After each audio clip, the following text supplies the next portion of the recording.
Okay, next part 1.45 rotating effect of force. Have you observed the position of the handle in a door? It is always placed at the edge of the door and not at some other place. இப்போ இந்த டோரில் பார்த்தோன்னா இந்த handle எங்கே இருக்குது? இந்த handle இந்த டோரோட ஒரு எண்டில் இருக்கு இல்லையா? எட்ஜு, இந்த டோரோட எட்ஜில் இருக்குது. இதனால் இந்த ஹேண்டில் இங்கே வைக்கக்கூடாது, இந்த ஹிஞ்சோட எண்டில் வைக்கக்கூடாது, ஹிஞ்சில் வைக்காமல் இந்த எண்டில் வச்சுருக்கு. Have you tried to push the door by placing your hand closer to the hinges or the fixed edge? இந்த ஃபிக்ஸட் எட்ஜ்லேயோ இல்லை இந்த ஹிஞ்சு இந்த பக்கத்தில் நம்ம புஷ் பண்ணி பார்த்துருக்கீங்களா? ஆக்சுவலி அங்கே வச்சு புஷ் பண்ணும்போது இந்த டோரை இப்படி இந்த ஹிஞ்சு பக்கத்தில் புஷ் பண்ணும்போது இந்த டோர் திறக்கிறது ரொம்ப கஷ்டமாக இருக்கும். ஆனால் இது ஈஸியாக இருக்குது. Okay, next, the door can be easily opened or closed when you apply the force at a point far away from the fixed edge. In this case, the effective force you apply is to turn the door about the fixed edge. If fixed edgeல இருந்து இப்போ ஈஸியாக இந்த ஹிஞ்சு fixed எட்ஜ்லேருந்து டிஸ்டன்ஸில் வர உங்களுக்கு ரொம்ப ஈஸியாக இருக்கும். அந்த டோர் ஈஸியாக open or closed. You apply the force at a point far away from the fixed edge. இது fixed edge.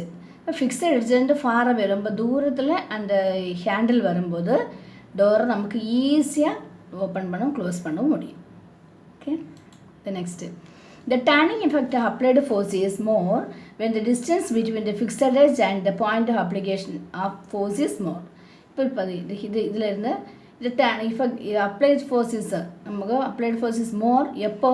when the distance between the fixed edge, இதுதான் fixed edge, இந்த fixed edgeனையும் point of application இங்கே கொடுக்கக்கூடிய ஃபோர்ஸும் கூடுதல், force is more கூடுதல் கொடுக்கும்போது turning effect அதே மாதிரி கூடுதலாகும். Okay, the turning effect applied force is more when the distance between இந்த டிஸ்டன்ஸ் இந்த ஃபிக்ஸட் எட்ஜுக்கும் பாயிண்ட் ஆஃப் அப்ளிகேஷனுக்கு இடையில் கொடுக்கக்கூடிய ஃபோர்ஸ் கூடுதலாகும் போது turning effect also great. Then axis of rotation. The axis of fixed edge about which the door is rotated is called axis of rotation.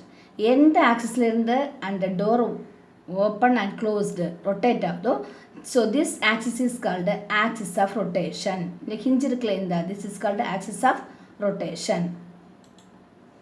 Then point of rotation. Fix one end of the rod to the floor. இப்போ டோரை connect பண்ணும்போது இந்த end நம்ம சோரோடு சேர்ந்து வாலோடு சேர்ந்து இருக்கும், ஃபிக்ஸடாக இருக்குது. இந்த ரெண்டு ஹிஞ்சு வழி நம்ம அதை ஜாயின் பண்ணி வச்சுருக்கோம். the road will be turned about இந்த ஃபிக்ஸட் பாயிண்ட்லேருந்து இது என்ன ஆகும்? டேர்ன் ஆகும். This is axis of rotation. இந்த ஹிஞ்சு வழியே போகும். இந்த ஆக்சிஸ்லேருந்து என்ன ஆகும்? இந்த டோரு ஓப்பன் அண்ட் க்ளோஸ்ட் ஆகும். Next one, moment of force.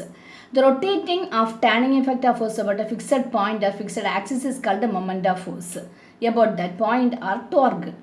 Force அதில் இஸ் கால்டு டார்க். டார்க் எப்போ சொல்கிறோன்னா டேர்னிங் எஃபெக்ட் சுற்றும்போது ஆக்ட் பண்ணக்கூடிய ஃபோர்ஸ் தான் dark.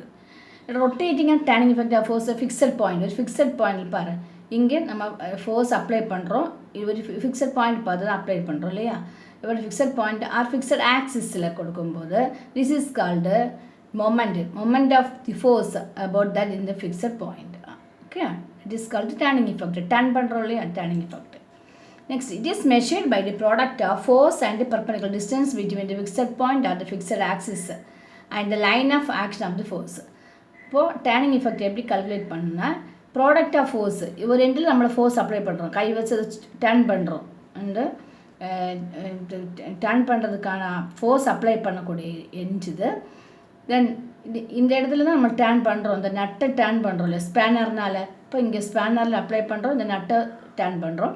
So the distance between perpendicular distance between the fixed point இந்த எண்டுக்கு இடையில் இந்த distance is called perpendicular distance.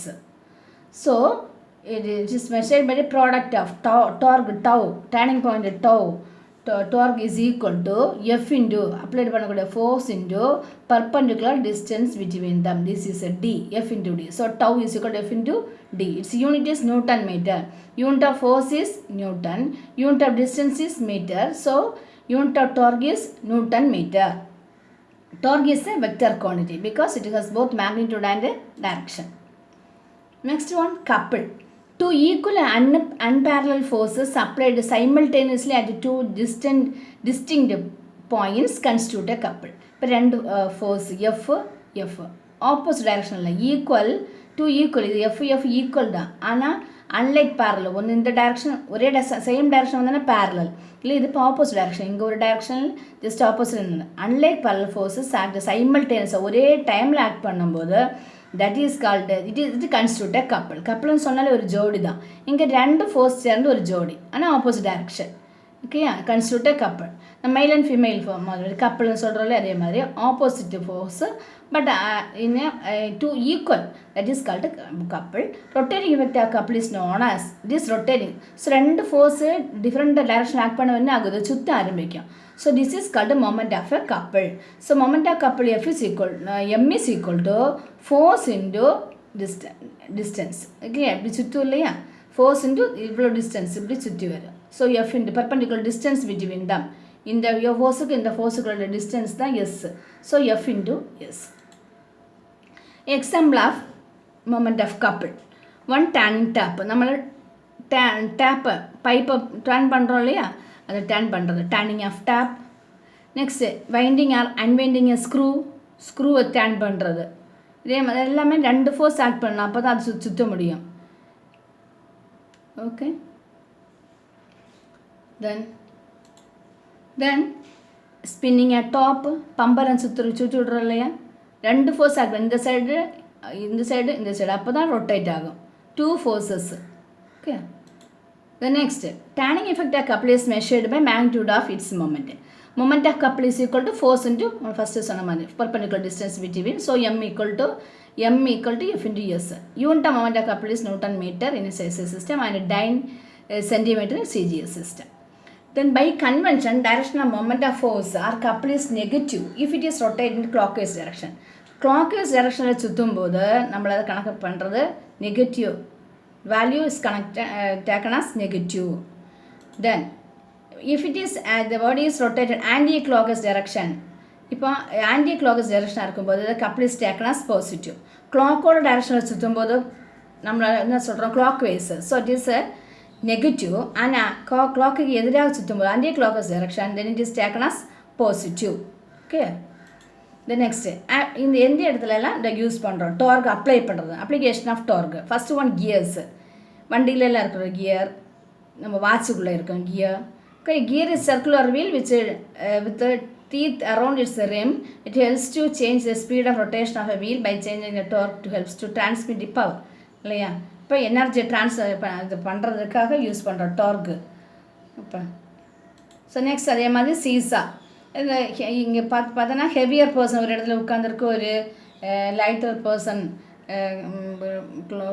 உட்காந்துருக்கு, ரெண்டு பேரும் சீசாவில் விளையாடும்போது when the heavier person come closer to the pivot point, ஃபல்க்ரத்தில் பக்கத்துலேயே ஹெவியர் பர்சன் உட்காரு, அப்போ தான் அது பேலன்ஸ் பண்ண முடியும். இந்த டிஸ்டன்ஸ் அது line of action of the force decreases.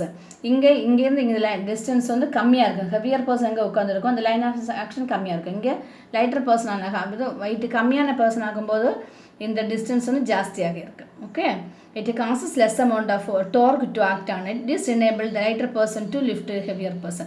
அதனால தான் இந்த லைட்டர் பர்சனுக்கு கூட ஹெவியர் பர்சனை லிஃப்ட் பண்ண முடியுது, ஏன்னா இங்கே லைன் ஆஃப் ஆக்ஷன் ஜாஸ்தியாக இருக்குது.